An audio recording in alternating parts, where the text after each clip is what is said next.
Hi everyone, before we start, I will introduce myself. My name is Wilson Cruz, and also I will discuss about sepak takraw. What is sepak takraw? Sepak takraw is a fast-paced, acrobatic sport that combines elements of volleyball, soccer, and gymnastics, played mainly in Southeast Asia. The game is known for its exciting aerial kicks and non-stop action. This report outlines the origin and history of sepak takraw, its development in the Philippines, basic gameplay, and how it is officiated. The history of and origin of sepak takraw. International history. Sepak takraw traces its root back more than 500 years in Southeast Asia. The earliest forms of the game were observed in Malaysia, Thailand, and Indonesia, where it was played as a traditional circle game. Players would pass a rattan ball around using only their feet, head, knees, and chest to keep in the air. The name of the sport reflects its multicultural origin. Sipak. What is sipak? Sipak is a Malay word meaning kick. Takraw is a Thai word meaning woven ball. The modern competitive version of sipak, which include a net similar to volleyball, was formalized in Thailand in the 1940s. International Sepak Takraw Federation stopped 2020. Rules were standardized and the sports began spread regionally. Sepak takraw in the Philippines. Sepak takraw was introduced to the Philippines between the 1940s and 1950s, mainly through cultural exchanges with neighboring countries like Malaysia and Thailand. The sport gained popularity in Mindanao in the Visayas region where similar traditional folk games were already being played. Department of Education, Philippines. Organized sepak takraw in the country began in the 1980s with the establishment of the Philippines Amateur Sepak Takraw Association, now known as the Philippine Sepak Takraw Foundation, INC. Since then, the country has participated in various international competitions, including the SEA Games. The sport is now actively promoted in schools and communities through physical education program and sport clinics. My topic is all about how to play sepak takraw. The objectives of the game is the goal in sepak takraw is to score points by sending the ball over the net and making it land inside the opponent court without allowing it to touch the ground on your own side. The team composition, each team consists of 3 players. The first, the tikong. He or she the server. The second is the feeder. He or she the sit the ball. The third is the striker.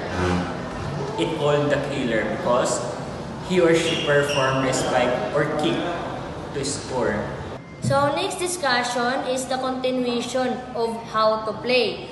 Now we just be discussing about the court and the equipment and the basic rules of sepak takraw. So first of all, we just be discuss about the court and equipment.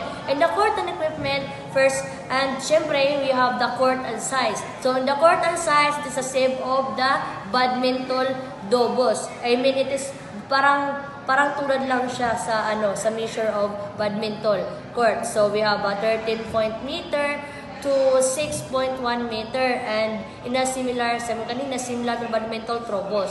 So we have the ball, so traditionally made of rattan or modern version use of synthetic materials. So nakikita naman natin if ano yung hitsura ng sipak takraw, boss, right? Parang gawa siya sa sabi kanina, ratan or parang sabi natin kahoy, right? So, and the height of the net, we have the about 1.52 meter para sa mga lalaki yan, and 1.42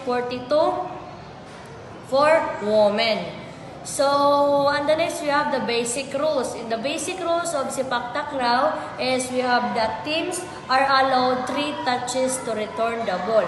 So, anong ibig sabihin nito? So, ibig sabihin, bawal maglampas ng 4. Kapag maglampas ng 4 is automatic, yung score is mapupunta sa kabilang team. Right? So, the next, we have the players can use any part of the body except the hands and arms. So, kanina, sinakil nga natin kanina is yung sirak, di ba? Yung sirak is about the foot, sa foot. And kanina, discuss na kanina, yung unang reporter is, yung gagamitin lang is feet, head, or chest. Basta, bawal yung hand and arms. Kapag gamitin ang hand and arms, syempre lang natin yan, automatic rin yung score mapupunta sa kabilang team, di ba? Parang bawal yan, di ba? So, the serve must be performed by the tikong who uses the foot. A point is awarded when the opponent fails to return the balls or commits a fault. So, ibig sabihin, kapag magkamali ka sa pagpasa ng bola, automatic na,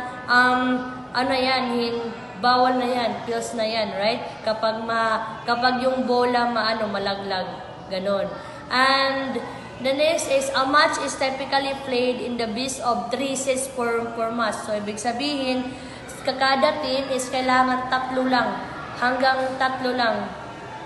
Yeah, like that. And each set is played to 21 points with a 2-point lead required to win. So we are all done with the history and origin, how to play Sepak Takraw. Let's now come on how to officiate Sepak Takraw. So, paano nga ba i-officiate ang larong Sepak Takraw? A. Officials in a match. So, there are 4 persons. So, number 1 is the referee. The referee controls the match and ensures fair play. Number 2 is the umpire. The umpire assists the referee and observes fouls. Number 3 is the line judges. The line judges is the one who determines whether the ball lands in or lands out. Also, the scorer. The scorer is the one, of course, who records the points. Letter B is the responsibility of officials. So, the responsibility of the referee is to make final decisions, supervises all game rules. That is his responsibility. And the umpire is the one who monitors player positions and service faults. And the line judges signal ball in and out using flags. So the scorer keeps an accurate and official score. We also have the letter C, which is the common faults to watch for using the hand and arms. In the Sepak Takraw game, it is really prohibited to use your arms or your hands. Stepping over the center line, touching the net, more than 3 touches per side, faulty or illegal service, and ball out of bounds.